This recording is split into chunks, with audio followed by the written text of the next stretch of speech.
What's up, guys? It's October 7th, 2024. Really nice day in the markets. Bears got a good couple of legs lower by the end of the day. So yeah, let's go over the daily chart real quick, 45-minute chart, and then talk about price action and squeeze a couple trades in. Where are we on the daily? We've been going sideways since Friday, September 20th. 2 seconds.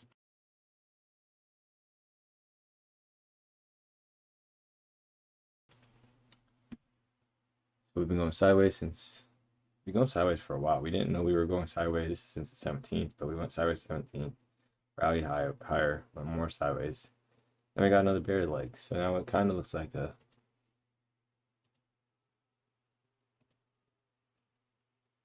so if you went short on high of this bull bar, you would get your leg 1 leg 2, 1-to-1. The probabilities of buying this bull bar were slim. We're at the high of a trading range, so the probabilities favor the bears at the highs and favor the bulls at the lows. Buy low, sell high. Let's see what this looks like on the chart. So there it is on the 5-minute chart. You're able to short the overnight session. You hold all the way, that's a tough hold. I don't recommend trading overnight session. We're just talking about price action, leg 1, leg 2s. Leg 1, pullback, leg 2. We're in a range bound, so deep pullbacks are expected. And even if we think about this rally, it was pretty tough. We had a gap up, and it was a broad bull channel. Bears were making money in a bull channel. Bears could short here, make a point, like short here, and make about 10 points. So they were making money in the bull channel. It wasn't strong. Let me delete this. Oh, delete that. Yeah, we're gonna talk about the price action a little bit, and then talk more about my trades and just some trade management, because I think, if you guys are listening to this, leave some comments on what you think about talking about a little bit trade management more and just what the expectations for the day would be, because I really like the moderators EOD reviews. I still watch them, so let me know what you guys think. We have a gap down with continuation.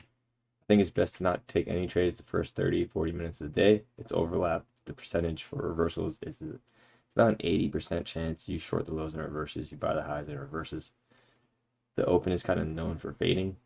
I don't fade the open. I just wait till we get to around this type of price action. Gap down with continuation, leg 1, pull back leg 2, pull back leg 3. Wedge bottom, we get a rally for 2 legs, leg 1, pull back leg 2.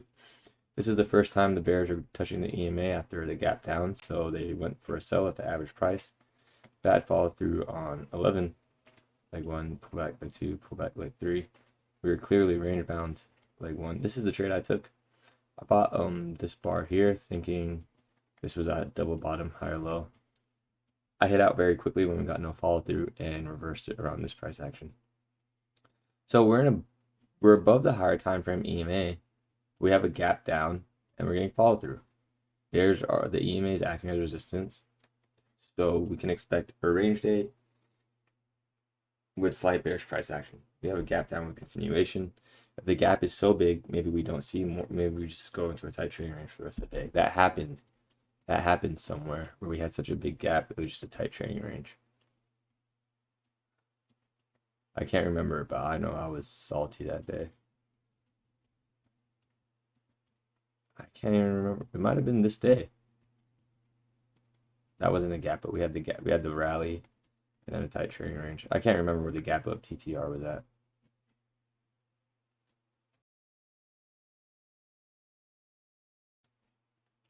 Anyways, let's get back to the price action. So shorting above the EMA is working. It worked here, and now we see it worked here twice. Third time, bulls couldn't even get above the EMA. Leg 1, pull back leg 2, reversal, leg 1, pull back leg 2, lower high, bear flag, leg 1, pull back leg 2, pull back leg 3. We have a breakout, market cycle resets, leg 1, triangle, 63 is a trend line break. So this is leg 2, leg 1, pull back leg 2, pull back leg 3. We go range bound. So there's the market cycle, right? Breakout, range bound, market cycle resets when we're range bound. We have a breakout of that range and the market cycle resets, leg 1, pull back leg 2, pull back leg 3.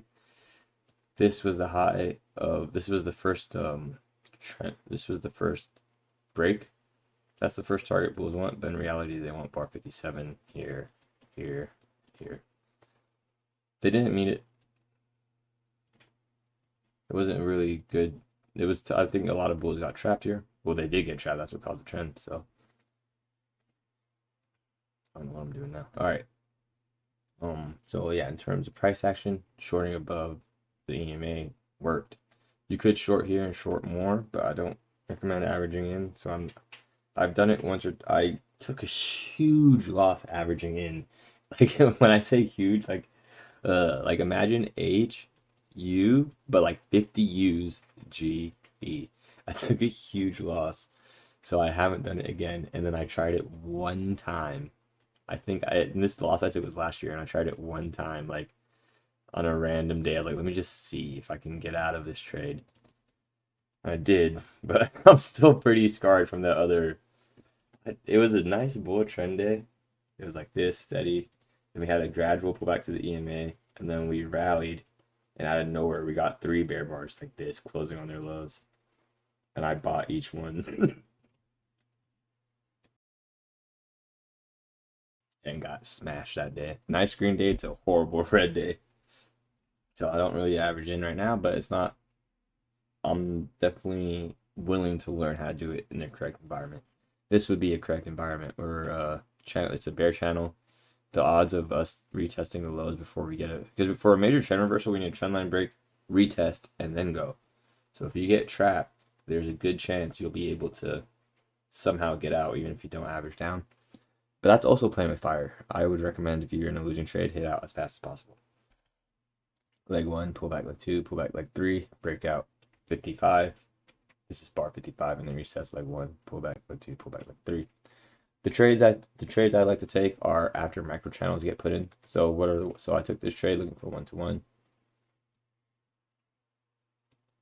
It failed. I hit out pretty quick on bar 30. I lost like a point or two. I think 2 points. And then I saw this 3-bar micro channel. That's my minimum setup. That's what I'm looking for. I go for 1-to-1 here. I actually didn't get filled here. I didn't go for this 1-to-1. I went for a little bit bigger. I went for this 1-to-1. Something like that. And I didn't get filled to the tick. Yeah, look, like right there. It literally bounced and didn't fill me, and I got trapped. So I hit a break even on 45, break even. It came right up to my entry. My entry was this high. I'm trying to make this look like exactly. Yeah. So I went short here, and this came like one tick, bounced, and then I got out break even. Saw about bad follow through around 46. I got short again on top of the bull bar because bear pressure, leg 1, pull back leg 2, pull back leg 3. I should wedge top into the EMA. That's as close as I'm going to get unless I can get above the EMA again. I go short, and I get filled here. I took profits quicker because I thought this was a possible going to turn into a tight trading range day. I saw this sell. I saw bar 50 as a trend line break, so leg 1, pull back leg 2. I got short here. I had a couple point drawdown with 54, but I liked the close on this, leg 1, pull back leg 2, so I held and got out here. What did that 1-to-1 look like? So if we stick to 1-to-1, if you stick to 1-to-1 in tight trading ranges, trading ranges, we expect deep pullbacks, and trends we expect. What did I do? I did like this. In trends we expect shallow pullbacks. So we have deep pullbacks for trading range, so I was shorting bull bars. And trends, and maybe I'd be more inclined to short lows. I got short here, went for 1-to-1. That was met pretty quick, and I wanted to hold more for this 1-to-1, but then this bar became climatic, so I got out on its close, and then we saw follow through. Those are the trades I took today. I took one more. Oh yeah, that's the 4th trade. Because I took this trade twice, so see, but I got out on that candle because I thought it was climactic. Really nice bars towards the end of the day. Bears got 1-to-1 of this. I think that is a hard trade to short. However, if you wait for the close of 57, there's a gap open right here, so you can get short and you get met here. If you got it in you to go for 1-to-1 of this bar, I did not think bears were gonna get 1-to-1, but you short the close and you got your 1-to-1. So the probabilities are great. When we short 1-to-1, okay, so we're trading price action. That's our edge. And then when we take trades, we're like, when I get short here, is the market going to go up 1 hour or is it going to go down 1 hour? At this exact moment, I couldn't tell you because I thought it was climactic. It went down. Here, look at this bar 45. I wanted to get this just leg 1 hour. What are the chances we make if the bulls are selling? I mean, if the bears are selling above the EMA on the EMA on bar 45, if I had bought it for a reversal, higher low reversal, I'm sure someone did that. What are the chances we get back to here? You could say, yeah, we're buying low in a range, but also low is relative. What if this was the high of the range and this was the lower range? You could say this is the lower range. I get that. But the EMA is also acting as resistance. The EMA is sloped. It's best to trade when the EMA is sloped up or down. Stay away from the markets when the EMA is flat. Here we have a sloped EMA too, but you have to scalp or hold for very deep pullbacks. Those are all the one-to-one trades. I'm not going to look at counter trend one-to-one trades yet. Actually, there's one more one-to-one trade I saw. I saw this trade here. One-to-one. Going short above 71 was met. Bang. See? One-to-one is great for staying with the probabilities on the right side of the market. I have been lightly trading like this past week and today, and it feels like I'm going with the flow now. So there it is, micro channels with continuations. All trades would have been green except for my long. And to be honest with you, I shouldn't have taken this long because the always in direction was short to begin with. I thought we were in a range and we were going to close the gap. That's why I hit out quickly. I tried to buy low. I tried to buy what I thought was low. Ended up buying the high and we sold. Hit out fast. All was good. Here are the one-to-ones. Take a screenshot and let's see it. I'm going to just fill in some gaps here. Someone could say, oh, show me where you enter. It doesn't matter where I enter. What matters is if you understand the context. The context is short. And I'm saying that not to be rude because that's literally how I'm thinking. I've stopped worrying about my entries. I'm very concerned if I get the right context, my entries, if I can read the context correctly, if we can read the context correctly, our entries will have some grace. So keep that in mind. If you guys are just like, why aren't you talking about entries? Well, because context, it goes context and entries. And it actually took me all year to realize that. I only realized that like 2 weeks ago. So please don't like think like, oh, blah blah blah.